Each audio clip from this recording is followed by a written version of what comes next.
તમે જ્યારે શ્રદ્ધાળુ બનો ને ત્યારે તમને છે ને જિંદગીમાં કોઈ દિવસ સ્ટ્રેસ અને ડિપ્રેશન ના આવે એ રૂપી સક્સેસ મળે. એ પણ એક મોટો સક્સેસ છે લાઈફમાં, કે જીવનમાં ક્યારે સ્ટ્રેસ અને ડિપ્રેશન નહીં.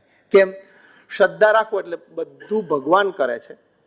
મારે આખા દિવસમાં મારો પુરુષાર્થ, મારું એકેડેમિક્સ, એક્સપિરિયન્સ, ટેલેન્ટ મૂકીને કામ કરવાનો પ્રયત્ન કરવાનો, પરિણામ સાંજ પડે ભગવાન નક્કી કરે છે. કર્મણ્યવાધિકાર હસ્તે માં ફલેષુ કદાચના. ભગવાન કૃષ્ણે અર્જુનને કીધું તું તારું કર્મ કર, પરિણામ હું નક્કી કરીશ.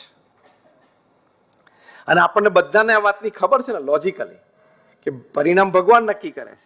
તમને બધાને અનુભવ હશે કે કોક વખત ખૂબ સારું પ્લાનિંગ કર્યું છતાં ધાર્યું રિઝલ્ટ ના મળ્યું, અને વાઇસે વર્સા કોક વખત પ્લાનિંગ ઓછું થયું પણ રિઝલ્ટ ધાર્યા બારનું મળ્યું. હા કે ના? તો આની પર વિચાર કર્યો છે કે હું જ હતો, હું જ પ્લાનિંગ કરનારો હતો, પણ રિઝલ્ટમાં કેમ ફેરફાર આવે છે?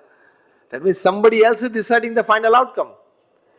આવી શ્રદ્ધા જાગે ને એટલે ડિપ્રેશન, સ્ટ્રેસ ના આવે. અને લાઈફમાં ડિપ્રેશન, સ્ટ્રેસ ના આવે is a big successful life. હા, સક્સીડ ડિફરન્ટલી, કે no stress and no depression in life.